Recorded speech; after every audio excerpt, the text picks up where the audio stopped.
Hey guys, and welcome back to my reading corner.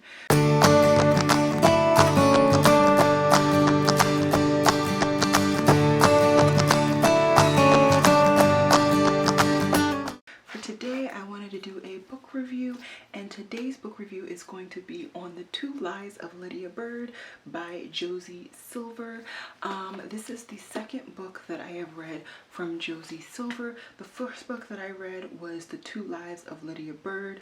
That's this book. The first book that I read from her was One Day in December. I read this during the pandemic, if you will, of everybody else reading it when it just first released last year. She's only released those two books, so I quite literally have read both books that Josie Silver has written. And off the bat, let me scroll my Goodreads. I ended up giving this book a 4 out of 5 star review. That compared to One Day in December, if I remember correctly, I gave that book the same exact, no, One Day in December I gave 5 out of 4 or 5 out of 5 stars. This one I gave a 4 out of 5 stars. Both books are romance novels, and I'm gonna first really just get into this book, and then at the end I will give you some comparisons of both. So if you're interested in just the comparisons, hopefully I will be technically advanced and I will give you guys a timestamp right here where you can go to see my comparison of both books. If you're interested in just hearing about this book, then just keep watching. So as you can see, I tabbed quite heavily, but not really at the same time because I used a full sticky note. I couldn't be bothered to like cut up my sticky notes. And this book, the premise of this book basically is about a woman who has been in a very long relationship with her significant other, and they had, I believe, a 10-year relationship. She and him have already gotten to the phase where he has actually asked for her hand in marriage, so they are now fiancés, and he ends up dying. I don't want to say how he dies because it is a very significant event that happens in this book, and I don't want to spoil too much in this book. I don't like to spoil books in my reviews. I just want to tell you guys about the books. So after he ends up dying, as you would expect, her life basically shatters, completely shatters. She stops going to work, she stops talking to family, and she just buries herself at home. And so her family's whole thing is to try and get her to get better, to actually get her to sleep, because at some point she's not even sleeping, and to get her just to live life again. They understand how much losing a loved one such as significant as him was to her, but they also want her to live. They want Lydia to live in life again. So she ends up going to the doctor, and through a chain of events and circumstances, Lydia finds a world in which she actually gets to live life with her fiance again. And this whole book really is just Lydia's journey and understanding and discovery into whether it's a better opportunity and decision to live this life with her fiance, who is dead, in an alternate reality, or if it's better for her to live her life in actual reality where her fiance is dead and she needs to move on. And I think this is a good book, and it addresses a very important topic. I don't feel like a lot of romantic books, both contemporary or otherwise, really talk about such a topic as this. I think it is very, very important. That being said, from about chapter maybe 5 or so, I already knew who the romantic person was going to be, I already knew who her new love interest was going to be. And for me, I'm not a huge fan of that storyline. I'm not going to tell you guys who the romantic interest is because that's a huge, like, that takes away everything really. But I will say that I'm not a huge fan of that type of storyline, like I said. And for me, that's why this book, that's the main crux of the reason why this book did not get a 5 out of 5 stars. I enjoyed everything else about this book. I enjoyed her discovery, her her journey to understanding what her decision was going to be. I really did enjoy that. I even enjoyed her decision. I really did. I enjoyed all the background stories of all the other characters in this novel. You get not only information about her, you also get information about her fiance after he died and like what his life was. You get information about her mother, her sister's husband, all of that stuff. I do wish you could get a little bit more perspective of her fiance's dead, her fiance's family. I think that would have been nice. But my main problem with this book personally was just the fact that the new love interest was who it was. I just don't like that type of thing in books, in movies. Doesn't matter if that's the type of love interest that occur. I'm a very far arm's length away from that book or that movie at that point. But that's pretty much my synopsis of this book. I would highly recommend this book. I think it's a good read. It's definitely a very, very different read from One Day in December. Extremely different in my opinion.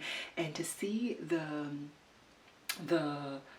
writing capacity that Josie Silver has, I think she will become one of my automatic buy authors just because the books were so different. I'm not going to buy this book, I will say that, but I am very happy that I was able to read this book and just get more information. So each sticky note that I made was me slowly but surely understanding the romantic interest and seeing the signs slowly as they built their relationship, because it was not an over the night type thing. It was definitely a slow build, slow burn, if you will. And I am going to, am I going to do it? I'm going to take the time to find my copy of One Day December and decide if I'm going to talk to you guys about some of my favorite tabbed moments or if I'm just going to leave it at that. I don't know yet. Let me think. Okay, I've decided. I'm gonna just give you guys a couple of my favorite, or just a couple of the things that I tabbed. So the first one says, can I bear to take one every day? Can I bear to take one every other day? Every 3 days maybe? Once a week? I frown, remembering that I took 2 on Saturday, binging on Freddie like a greedy child. And that's what worries me most, that I won't have the strength to resist failing so deeply into my other life that I become more than there than here, too immersed to make my way safely home. The next one was just me tabbing the fact that the grief workshop was such a monumental and important event in this book, for not only 2 very important characters in this book, but mainly just for Lydia. The grief workshop allowed her to learn more about what happened to Freddie, and it was very, very important. Another part that was really, really important in this book was when Lydia's family came together and gave her a gift that you can't put a price on it. They collected important things that they felt attached to because of Freddie. And Freddie was her fiance. I didn't say his name earlier. And so that was just such an important event that I just felt like I had to tab it to remember that that was what happened. There was also an event where she ended up going on a blind date, speed dating situation on accident, and she meets this guy and she's like, I can tell number 7. And she's like, I can tell number 7 is tall, even though he's seated, and there is capable ranginess to those shoulders.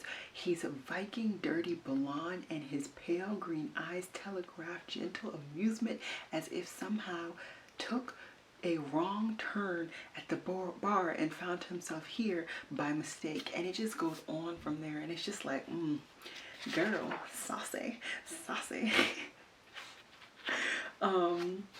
Okay, and the last couple are just a little bit too much.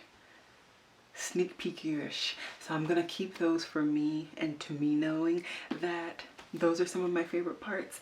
And I found my copy of One Day in December. And so now I'm gonna compare these two books for you. Like I said, they're both romantic, contemporary romances. One Day in December deal with two individuals who meet one day by chance. The female, she's on the bus, and the male that she meets is actually waiting for the bus, and they lock eyes and they're like, ooh, come to me, come to me. But neither of them come to each other. And so for years, the female main character is like always talking about her busboy, and like she's always wishing that he'll come into contact with him. Well, lo and behold, her person that she is like waiting for, lusting after, wanting to always be with, he actually ends up dating her best friend. And so it becomes this like weird triangle, if you will, because she doesn't know what to do, and her best friend doesn't know. Her best friend knows that she wants to be with busboy, but her best friend doesn't know that her boyfriend is busboy. And it's just this really very interesting love triangle. The biggest, I guess, topic that this book really covers is the friendship between the two best friends, and just kind of, what do you value? Do you value your best friend, or do you value your romantic partner superior? And so this book was a lot more relaxed, less intense, rather than Two Lives of Lydia Byrd. Two Lives of Lydia Byrd really focuses on the death of a loved one, and not even just a loved one or a significant other. Your fiance, the person you chose out of everybody in this world to be with, the death of them. And so I like how she can go from nice and fluffy and airy and cute to really intense, absorbing, dealing with some really crazy situation. Like I said, I gave this one a 5 out of 5. I gave this one a 4 out of 5. I'd recommend both books, either book, but just know that there are huge differences. This one is definitely going to be a lot more hard-hitting when it comes to romantic, contemporary romance, if you will. This one's a lot more fluffy, a lot more airy. It's a cuter book that you can get some tea, roll up in your bed or in your chair or wherever you read, and be a lot more chill about it. So that's it. That's all I have for my review. I cannot wait to read any more books. I cannot wait to read more books by Josie Silver. Like I said, I've read her first 2 books, and why not continue on that journey?